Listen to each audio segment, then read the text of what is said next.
Well there, I am AM Reaper, and this is DMT Journey of the Infant Mind. Thanks for joining back in. If you haven't seen this channel before, welcome. If you have, welcome back. As I said, I'm AM Reaper. In the previous videos, we covered, how prophets create prophecy, how religious text is written off. There we go. Got a prophet Jesus.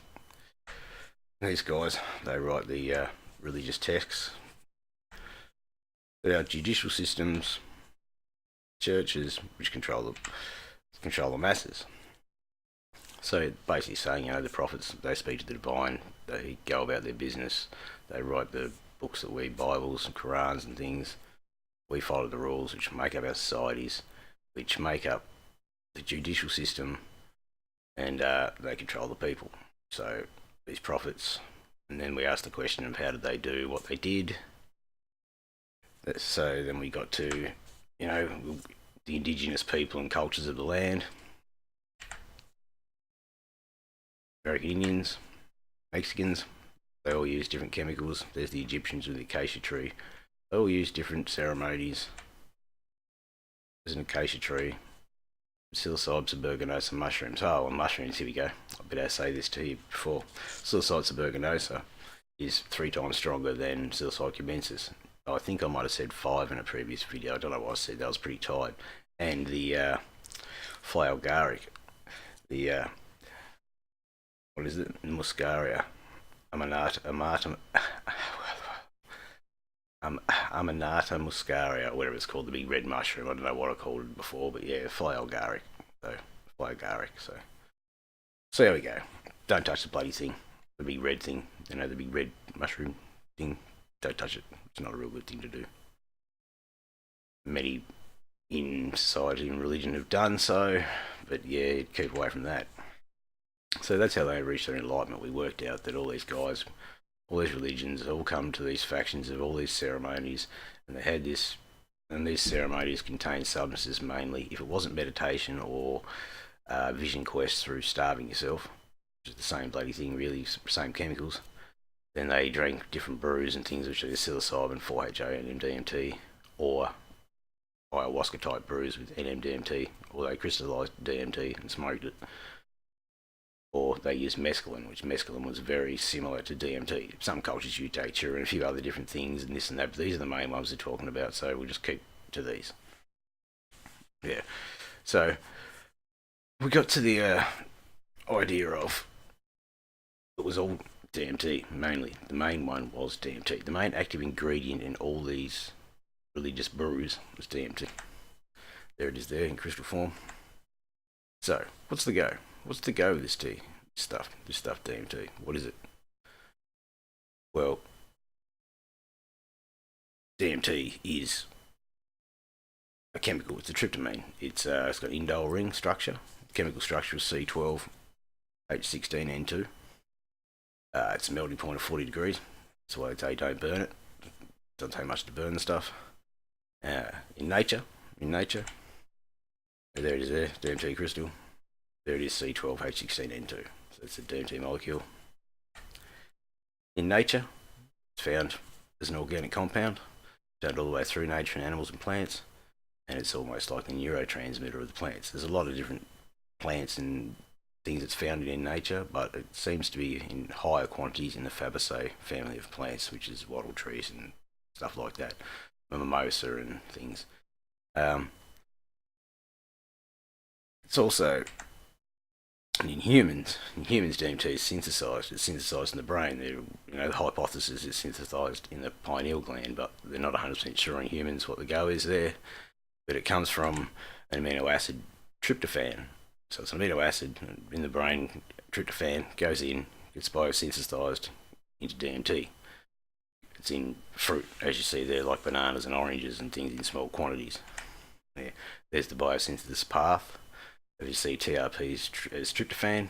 Up the top there, down the bottom there you've got serotonin and melatonin.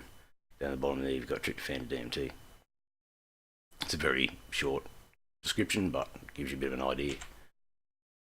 It's hypothesized in humans to be produced in the pineal gland. Here, But in humans, what they think it does at the moment is it controls REM sleep, which is rapid eye movement sleep.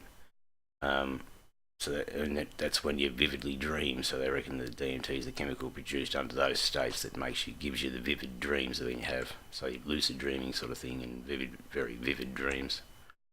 Rapid eye movement, REM. That's when you're asleep and your eyes are going wobble wobble wobble, and it's like they say that doing that creates light photons which shoot down the optic nerve, bounce off the visual cortex, going back into the visual cortex where the pictures are created in your brain, and that's how you're seeing stuff with your eyes closed. Because you watch these docos, and apparently your eyes aren't, they're only the lens of what you're seeing. The information goes through the eyeball, down the optic nerve into the brain. The brain makes the pictures. That's how you can see stuff with your eyes closed. Makes sort of sense. But they say the way you can test that is you can stick your finger in your eye, and you can, you have eye operations, and you can see colours and things. And that's true. Like, it's reminiscent of a DMT trip. But there's a stage in DMT where, I've seen situations where this has been tested, and there's been up to a certain amount or a dosage of DMT, you can actually basically stick your finger in your eye and watch your visions deplete and come back. As in change, and by sticking your finger in your eye, so you realise that it's just your optic nerve doing this and that. But after a while, like too far, it's nothing like that. But it's an interesting experiment to conduct. So because of that fact that when you start looking at how a vision's created in the brain while you've got your eyes closed and all this sort of stuff, but we won't talk about that right now. There's a quick little description of it. But here in humans, DMT is synthesized through tryptophan. But anyway, here we go, and that's how they reckon you get your whiz-bam experiences through the 3-day DMT experience. And DMT is also said to be evident in cases of high trauma on the human body. Anytime the human body senses high trauma, it produces a lot of DMT, which protects the brain, makes the body go into all sorts of like shock syndrome, protects the organs. Yeah, they use it. Talk about that later, how it's used medically to heal, or not heal, but to preserve the brain under high stress conditions in surgical operations and things. It's also associated with near-death experience, i.e. the body's under a lot of stress, so they reckon you produce a lot of DMT when you die. That's one of the hypotheses, that when you die, a large amount of DMT is secreted and you have these magical experiences. There it is again in the pineal gland. Now the pineal gland here, I'm pretty sure, is the one of the rat. Now, why I'm showing you a picture of a rat is because DMT is only hypothesized in humans to be, because that's where it's made. It's found in the lungs. It's found in the urine. It's found here in rats. They're found in. So, Dr. Rick Strassman, he's the bloke that wrote the spirit molecule, but the Cottonwood Research Foundation, New Mexico, he runs. They've actually gone through and proven that the DMT is present in the pineal gland of rats. You can't really cut a human open and do those sorts of experiments on a live human at the moment. The pineal gland sits right down the base stem of your spine down here, like right in the middle of your brain, basically. So it's right at the centre. It's not an easy thing to get to. So that's a good thing. So they've proven that in rats, that same thing they're using for cancer and different things like that, so to speak. They've proven that it is actually in the pineal gland. So there you go, something interesting, and it's a positive move towards finding out what's going on. Now DMT is an agonist of the 5-HT2A, and I can't remember the other one. What is the A and the? I think I've got it here somewhere. We'll just have a quick look. Yeah, the 5-HT2A and the 5-HT2C receptors in the brain, and those are the two receptors in the brain that are most commonly associated with very visual psychedelic experiences, or dream states, or near-death experiences, traumatic experiences on the brain. They sort of activate and make it all good and fuzzy, so to speak, and you can take you away from the pain that you're in, the reality you're in, so you don't feel the pain, supposedly, I suppose, to protect the bodies, protect the mind. It's another topic all in itself. So, and there we go. There's the activation of the brain, firing away to give you these magical experiences of those two receptors. There it is, magical DMT powder. And DMT is the most potent psychedelic known to man. There's nothing more potent than DMT. The only thing more potent than DMT is depending on the administration route administered with DMT. Intravenous is not as potent as smoking DMT. Not that that matters, but it's just for information purposes.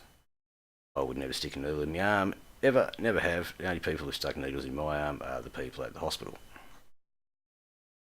But DMT is the most potent psychedelic on earth, and it's also most illegal. So you've got to check the laws where you live, and different, because it could get you landed in jail if you start trying to source this stuff out. Alright, if you land in hot water, you'd be in all sorts of trouble. So don't go trying to get this stuff in the mail and sourcing DMT and doing all sorts of silly shit. You'll end up in jail. Strange, yes, I know, a little plant matter that's doing whatever in these religious experiences. I mean, there are some people in churches in the world at the moment that have gotten licenses to use DMT in religious ceremonies, like the Saint Diane Church in America now. It's like a faction of a church religion in Brazil where they give kids as young as 8, I think, or DMT. I suppose it's no different to teaching all the kids over. It is different, but teaching all the Buddhas to meditate all the kids all about sort of the chakras and things like that. So, but purposely making this video for harm reduction. Right, that's it. DMT's never sort of killed anybody. I hear you say, oh, DMT, you see that all on the internet. Yeah, fair enough, DMT hasn't really killed anybody. It's give a young bloke a heart attack. I can't remember where he's from, I think America. He's only a young bloke, 21. He had an underlying sort of heart condition that he didn't know about. And he had a heart attack. He survived on DMT. There was a bloke that give his mother, thought DMT was magical, and give his mother, who was 70 something years old, DMT. And DMT is very, you've gone from a very calm state to a very erratic state in a very short period of time. So that blood pressure and heart rate sort of thing plays a big factor on age and how well your blood vessels are going to handle it. So she actually had an aneurysm. And they didn't really realise until she came out of a DMT trip that there was something really wrong, or a fair way through it. So yeah, she spent a lot of time, this lady, you can read about it on the Nexus, I think.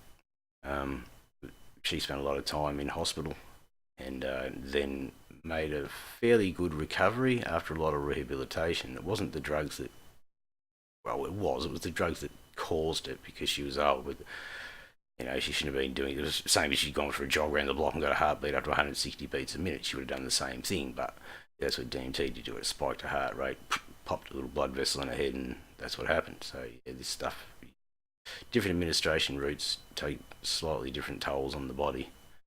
So yeah, that wasn't a real good idea, smoking DMT for a lady of that age. But luckily it all worked out well. As I said, you can read about it on the Nexus. I won't talk about it here. It's all cool. And this hasn't really been any other things with DMT. Yeah, but it is, other than saying that, because people will shout out, oh, it won't kill you, it won't do anything else. It might not kill you, but it's, as I've seen over the years and been around years ago, it is a very, very potent substance, and the reaction of different people vary a lot. And I've never seen anybody have a good hit of DMT and be the same again, or ever.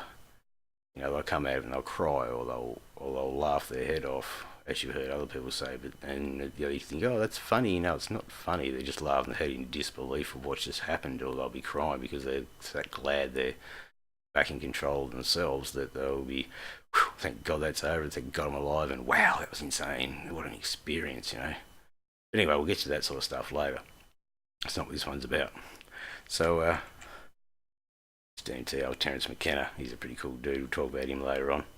Sounds like a nutcase when you first put on Terence McKenna. You think, who is this whack job? But seriously, this guy really knows what he's on about.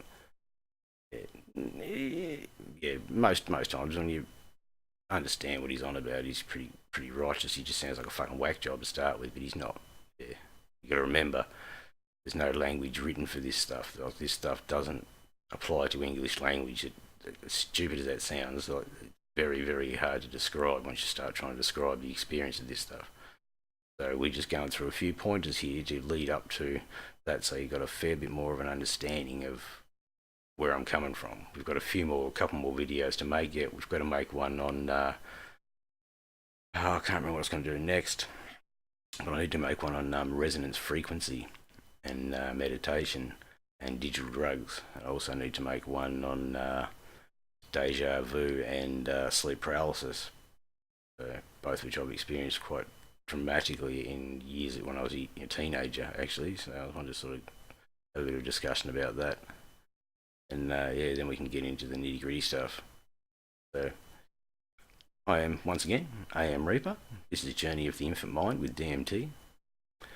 We've studied their religious prophets, religious doctrines, how they got to where they do, how they control society, what they used, what chemicals they used in the ceremonies. We've narrowed it down to the main chemical. We've had a quick look at what that is, how it's produced in nature, how it's produced in the human body, how it's hypothesized to be produced in the human brain, how we've actually found it in the rat brain, how it controls REM sleep, with a little bit of rapid eye movement, how the optic nerve creates light photons.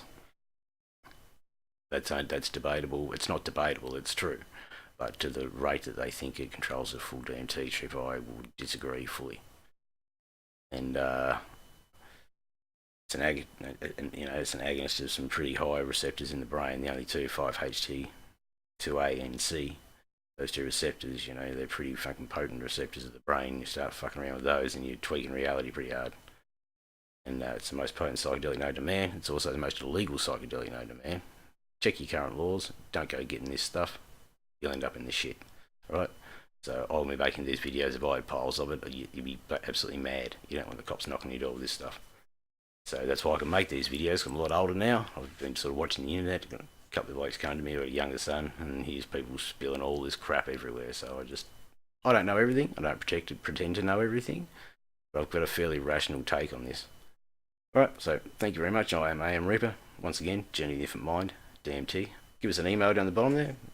Email at JOTIMDMT, and we'll see how we go. Alright guys, thanks very much, and we'll catch you next time. Cheers. Thank you very much.